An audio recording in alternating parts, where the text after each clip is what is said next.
Hey everyone, today's my first attempt at restoring a cast iron griddle. We're going to sandblast it in there. Let's go. So I left this thing under my barbecue outside for over a year. It looks like it should be thrown out. Most people would just throw it out and buy a new one because these are like 40 bucks if you get them used. So let's see if we can save this thing. I hope we can. This is the sandblasting box. It's from Princess Auto. It's the Powerfist brand. Here's a look inside and a cool speed ramp shot of the nozzle. We got lucky and the griddle does fit perfectly inside this box. It worked okay for a few seconds, but then sand stopped coming out of the nozzle. However, it did actually work. At first we thought maybe it just wasn't enough sand, so we added more.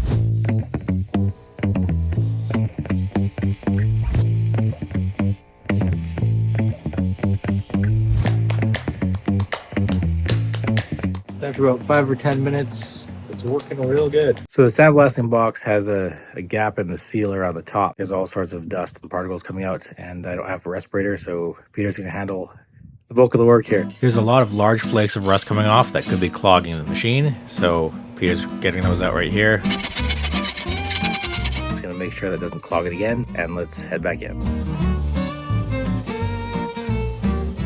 My eyes are all irritated from the particles in the air and stuff. We have a bit of condensation in one of the hoses, so we're getting a lot of clogs near the nozzle. I'm new to this process. He's diagnosing a bunch of things right now. So it is working. We're just having some beginner's bad luck with the hookup of the hoses and stuff. It turns out the moisture separator was in the wrong place in the chain of devices. So it needs to go compressor, long hose, moisture separator, then the box. But we had the moisture separator right off the compressor, so that caused all the moisture clogs. So decent before and after here. So that looks pretty new, I'd say. Oh yeah, that's right down to the casting. Yeah. So this is as far as we got before mechanical issues took over the moisture.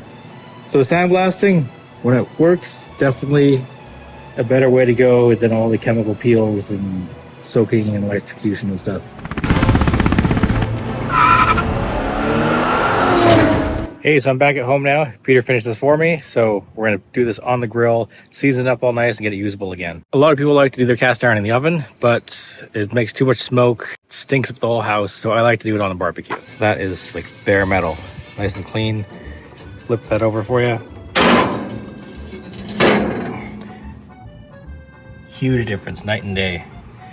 So there's still a couple little spots here and there, but it's not really a big deal. We'll just season right over top of that. Before you really dig in, make sure you got yourself a pair of these. Because it's hot and there's no handles, you're gonna get burned.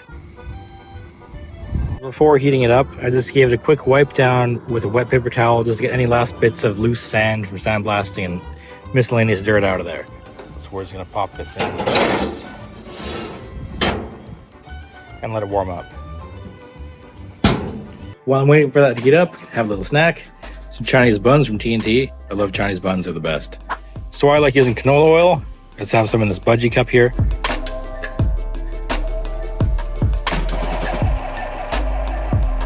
On the base layer, I like to wipe off any excess oil, so we want it to be almost dry. We're just filling the pores, but we're not making a thick coating like paint. We just want to fill everything in. Always make sure to get the sides of the griddle too, because those points will rust over time. Give them a nice light coating of oil there, and the handle too. Just close off that lid for a while, let it bake. So now that it's nice and warm, we're gonna flip it over and go oiled side down. You can see the unseasoned side here. So we're gonna turn the heat up now and close the lid. You can let it rip around 500 degrees. We're gonna check back on this in 30 minutes. So it's been about half an hour, let's have a look at it. This is where we're at now, totally different color. More of a dark gray, almost black. Flip it back over to griddle side up and give that some oil. Yeah, let's hope I don't burn myself here. And here we are, griddle side up. This amount of oil is probably enough for the whole thing here. Okay, so it looks pretty greasy. We're gonna wipe off all the excess oil here. If there's a bit of lint from the paper towel, it doesn't really matter. It's just gonna burn off anyway. So make sure there's nothing pooling in the corners especially. If there's too much oil, it'll end up sticky, and then flip that back upside down. So oil side down, heat's going up. And do another half an hour for that.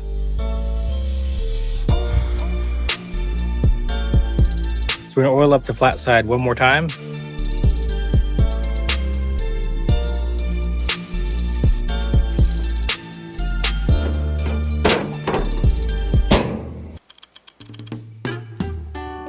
So that's looking pretty good there. We're gonna use a Chinese wok seasoning technique with this, and we're gonna put some onions on there and just burn the crap out of them. So I have a bunch of onions here, some for each side. A little more oil on there.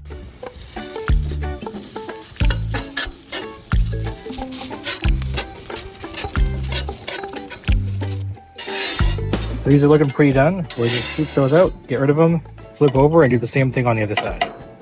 Turn that down first.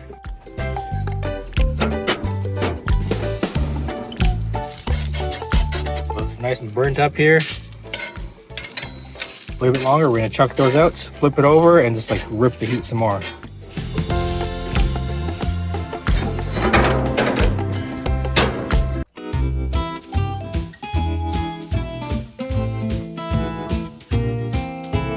This is where we're at, we're done.